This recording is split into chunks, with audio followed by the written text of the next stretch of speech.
বিসমিল্লাহির রহমানির রহিম। আজকে আমরা যে বিষয়ের উপরে আলোচনা করব, গুরুতর এক অপরাধে এক সাহাবীকে কি করা হয়, আটকে রাখা হয়। তো এই গুরুতর যে অপরাধে যে সাহাবীকে আটকে রাখা হয় সেটা একটা যুদ্ধর ময়দান ছিল ইরাকের কাতিসিয়া নামক অঞ্চলে। তো আমরা যদি দেখি সেখানে একটা ঘোড়ার সম্পর্কে কথা বলা হয়। বর্ণিত হাদিসটি ইবনে কাসিরের ভিতরে বর্ণনা করা হয়েছে এবং পবিত্র মহাগ্রন্থ আল কোরআনের ভিতরে সেই ঘোড়া সম্পর্কে, সেই সমস্ত ঘোড়া সম্পর্কে জানানো হয়েছে। আদিয়াত আল আদিয়াতি দাবাহাং ফালমুগিরতি কদাহা ফালমুগিরতি সুবাহা ফাহাসাত নাবিহি নাক আ ফাহাসাত নাবিহি জাম আ ইন্নাল ইনসানু রব্বিল আকানুত। মানুষ অবশ্যই বড়ই অকৃতজ্ঞ। মানুষ কি, তার রবের প্রতি থেকে সে বেখিয়াল। তো আমরা দেখব সেই বালকা নামক সেই ঘোড়াটি, যার সম্পর্কে এখানে ফুটে ওঠে গুরুতর এক অপরাধে তাকে আটকে রাখা হলো। তো সেই সময় চলতেছিল এমন একটা যুগ, যা ওমর রাদিয়াল্লাহু তাআলা আনহু এবং আবু বকর রাদিয়াল্লাহু তাআলা আনহার একটা যুগ, যেটা সেই সময়ের পরিস্থিতি পর্যালোচনা করে সেই সময়ের যেই যুদ্ধর ময়দান ছিল, সেই ইরাকের কাতিসিয়া নামক অঞ্চলের খাসাবা। তো এখানে একটা নারীর কথা উঠে আসে, সালমা বিনতে খাসাবার কন্যা, যে কিনা তাকে মুক্ত করে দেয় সেই সাহাবীকে। তো সাদ আবু আক্কাস বিন, তো উনি ছিলেন সেই সময়ের প্রধান সেনাপতি। তো তার অপরাধ ছিল সে একজন কবি ছিল, কিন্তু সে কবি থাকা সত্ত্বেও তার ভিতরে একটা সেই আরবের ভাববাদী বা ওই সময়ের পরিচালিত সময়ের যে ঘটনাগুলো বর্ণনা করা হয় তার ভিতরে তিনি ছিলেন মদ্যপান করতেন। হয়তো সে কবি থাকাকালীন, কিন্তু ইসলামের পথে আসার পরেও সে হয়তোবা সেটা থেকে অনেকটা ফিরতে পারেনি। কয়েকবার তিনি জেলে বন্দী হন। তো তিনি যুদ্ধের ময়দানে যখন মদ্যপান করেন, এই কারণে তাকে সম্পূর্ণ বন্দী রাখা হয়। তো এই ঘটনাটা ইরাকের কাতিসিয়া অঞ্চলের যুদ্ধ। তো এখানে হচ্ছিল পারস্যের বিশাল সৈন্যবাহিনী এবং মুসলিম 32,000 সৈন্য, এবং পারস্যের অঢেল সৈন্যবাহিনীর সাথে মোকাবেলা চলে। তো এই মোকাবেলা চলাকালীন সময়ে তাকে বন্দী রাখা হয়। তো তিনি তার এই বন্দি সময়ের তার ভিতর থেকে যেই সমস্যাটা উঠে আসে, যে আবু মেহজান সে আসলে কী করে, আবু মেহজান এই সৈনিক কার কাছে আসে, তিনি তার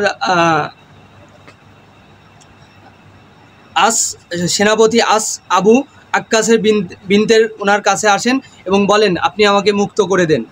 তো এই কথা যখন বলে, তখন বলে, তোমাকে কোনোভাবে মুক্ত করা যাবে না, যুদ্ধ চলবে। তো তিনি দেখে সেভাবে তার রুমে চলে যায়, যেখানে তার হচ্ছে লকার, যে প্রাসাদের ভিতরে ছিল সেই লকারে তিনি খাঁচার ভিতরে বন্দী ছিলেন। তো এই ঘটনাটা এই কারণেই বলা হচ্ছে যে এমন একটা সময় আসবে যে যুদ্ধ হয়তোবা পৃথিবীর ভিতরে বাংলাদেশেও সেই যুদ্ধ হতে পারে। আর সেই যুদ্ধের সময় মুসলিমরা এভাবে অকুত ভয়ে কী থাকা লাগবে, জেলের ভিতরে বন্দী থাকা লাগবে।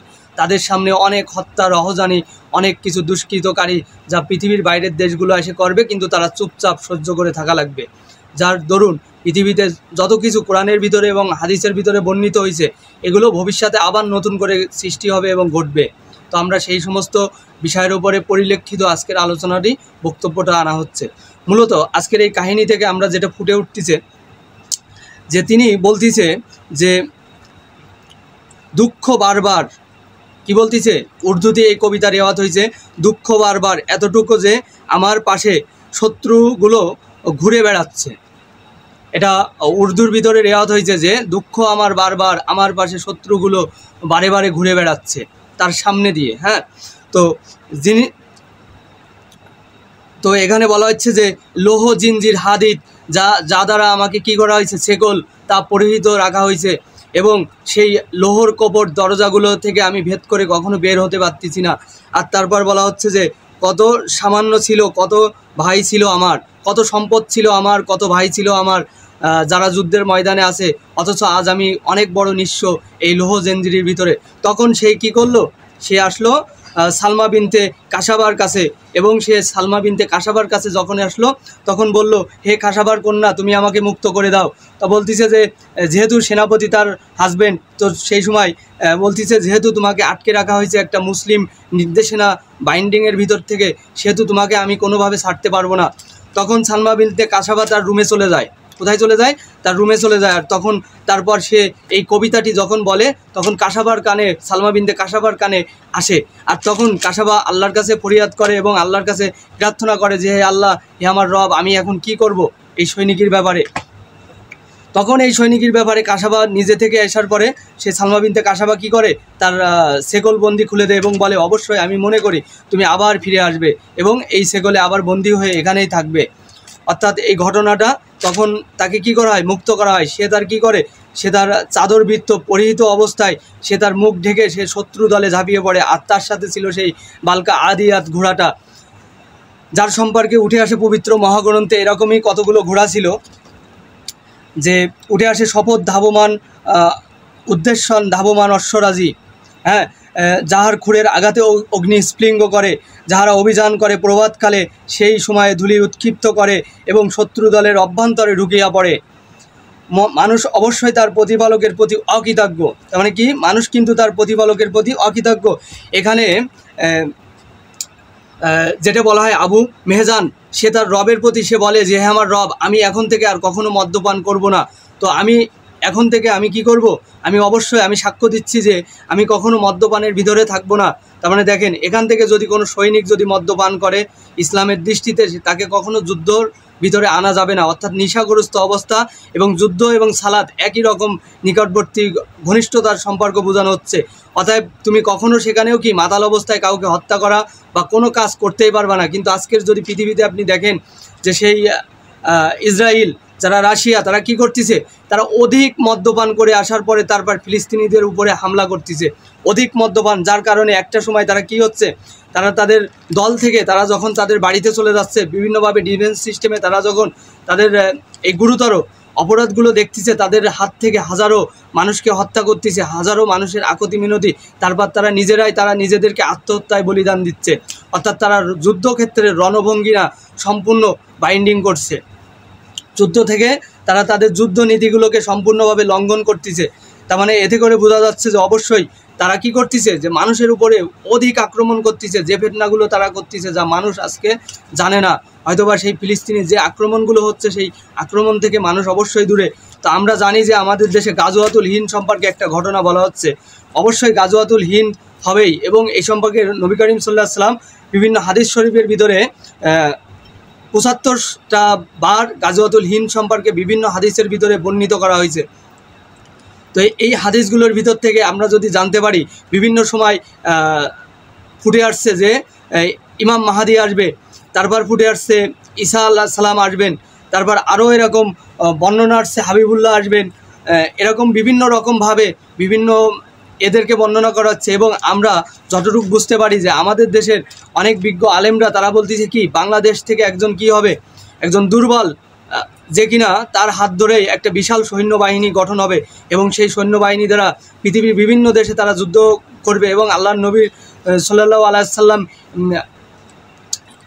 সেই ইবনে সুনান ইবনে মাজার ভিতরে এভাবে বর্ণনা করছে যে অবশ্যই সেই সময় ৮০টা কালো পতাকা দল থাকবে, যারা কিনা ইসলামের জন্য ইসলামের সাথে যুদ্ধ করবে। এবং সেই দল একসময় কিছু একটা দল বলবে যে আমরা অবশ্যই আমাদের কিছু স্বর্ণ অলংকার ছাড়া বা রূপো এগুলো ছাড়া আমরা যুদ্ধ করব না। কিন্তু তারা যখন যুদ্ধ করবে, যুদ্ধ শেষে তাদেরকে দেওয়া হবে, তখন তারা বলবে আমরা এগুলো নিব না। তো সুবহানাল্লাহ, আমরা যেটা বিস্ময়কর ঘটনা বুঝলাম যে আজকের এই যুদ্ধ থেকে যেটা বোঝা যায়, তো সেই আবদুল্লাহ বিনতে হাবিব, যিনি কিনা যে কবি, তিনি কিনা এক সময় মুসলিম হয়ে যান। তিনি কিনা সেই পৌত্তলিক যে জাতি ছিলেন, যে কিনা কি করতেন, একটা সময় হিন্দু ছিলেন, হিন্দু থেকে মুসলিম হয়ে যান। এবং সেই সাহাবী একটা সময় কি করে, সেই সাহাবী একটা সময় সেই যুদ্ধের জন্য প্রস্তুতি নেয় এবং তিনি নবী করিম সাল্লাল্লাহু আলাইহি ওয়াসাল্লামের শিবিরে যোগদান করেন এবং তিনি তার সেই পূর্ববর্তী সেই মদ্যপান ঘটনাটা এভাবেই বিস্তারিত করেন এবং ইবনে কাসির সেভাবে বর্ণনা ফুটে ওঠে এবং বিভিন্ন হাদিসের ভিতরে বলা হয় সে মদ নিয়ে কিছু কবিতা লিখছিল যার কারণে সে আটক হয় এবং কিছু কিছু হাদিসের ভিতরে বর্ণিত হয় তিনি নিজে মদ্যপান করছে যার কারণেই তিনি কি হয়েছে আটক হয়েছে, কিন্তু সে তার রবের প্রতি কৃতজ্ঞতা বর্ষণ করে যে এবং বলে যে হে আমার রব, আমি এখন থেকে কোনোভাবেই আর মদ্যপান করব না। তো দেখেন আজকে ইসলাম কিভাবে প্রসারিত হয়েছে। সেই শিবিরের সেই সৈনিকেরা মনে করতে একটা সময় যে মুহাম্মদ সাল্লাল্লাহু আলাইহি ওয়াসাল্লাম একজন পাগল, আস্তাগফিরুল্লাহ নাউজুবিল্লাহ। তো এরকম যারা মনে করতো সেই সমস্ত সৈনিকরা এক সময় সেই মদিনার পথে সফর করত যে তারা মক্কায় মদিনাতে যাবে এবং রাসূল নবী করিম সাল্লাল্লাহু আলাইহি ওয়াসাল্লামের কাছে যাবে এবং বায়াত করবে এবং মুসলিম সৈন্যতে অংশগ্রহণ করবে। তেমনি খালিদ বিন ওয়ালিদ একদিন সেই রাস্তা ধরে যাচ্ছে এবং পার্শ্ববর্তী এক সাহাবীর সাথে দেখা হয়। সে সাহাবীও কী ছিল, সেও তখন ইসলাম গ্রহণ করেনি।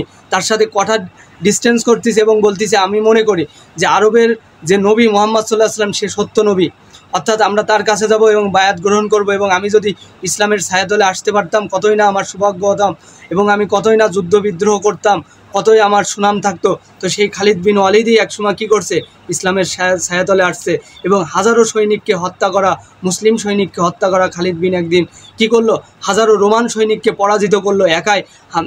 তার হাতে অসংখ্য যোদ্ধা, মানে যেগুলো রোম সাম্রাজ্যের ভিতরে যে 100 সৈনিকের মতো বীরবলও খালিদের কাছে কয়েক মিনিটের ব্যবধানে তাকে ধ্বংস বিধ্বস্ত করে দিল এবং তার বুকের উপরে সে দুপুরের খানা গ্রহণ করলো সেই খালিদ বিন ওয়ালিদ। তো এরকম অসংখ্য সাহাবীরা যারা কিনা যুদ্ধ করছে এবং তারা মৃত্যুর কোলে ঢুলে পড়ছে এবং ইসলামকে বিজয় দান করে গেছে। অবশ্যই ইনশাআল্লাহ তো আমরা অবশ্যই এখান থেকে মনে করি যে আমরা আগামীতে অবশ্যই এরকম ইসলামিক দলের ভিতরে অবশ্যই আমাদের যুদ্ধের জন্য প্রস্তুতি নেওয়া লাগবে এবং আমরা অবশ্যই সেই যুদ্ধে অংশগ্রহণ করবো। ইনশাআল্লাহ আমাদের মন মানসিকতা থাকবে, আমরা ইসলামের সাথে কাজ করে যাব। তো আজকের আলোচনা থেকে আমি বিদায় নিচ্ছি এবং এই অগতবাহক এই যুদ্ধ যিনি করছে, যিনি সালমা আবু মেহজান, তার প্রতি অবশ্যই আমরা তার মতো করে আমরা অবশ্যই আজকে সৈনিক হয়ে উঠব এবং অবশ্যই আমাদের নেশা, মদ্যপান, বিভিন্ন যাবতীয় কাজ থেকে আমরা দূরে থাকব। এই আলোচনা এখান থেকে বিদায় নিচ্ছি। অবশ্যই চ্যানেলটি শেয়ার করে দেবেন এবং মানুষকে অবশ্যই উপকৃত করবেন। অবশ্যই নবী করিম সাল্লাল্লাহু আলাইহি ওয়াসাল্লামের সেই সাহাবীদের যুদ্ধ সম্পর্কে ঘটনাগুলো আমরা জানতে পারবো এবং সূরা আদিয়াত আমরা বেশি বেশি পড়ব এবং অবশ্যই সেই ধাবমান অশ্বরাজির মতো আমাদের মনোবল বৃদ্ধি করব এবং আমরা আরও যে ঘটনাগুলো করব যে অবশ্যই আমরা অকৃতজ্ঞ হব না, আমরা আমাদের রবের প্রতি কৃতজ্ঞতাই বর্ষণ করব। তো আল্লাহ হাফেজ।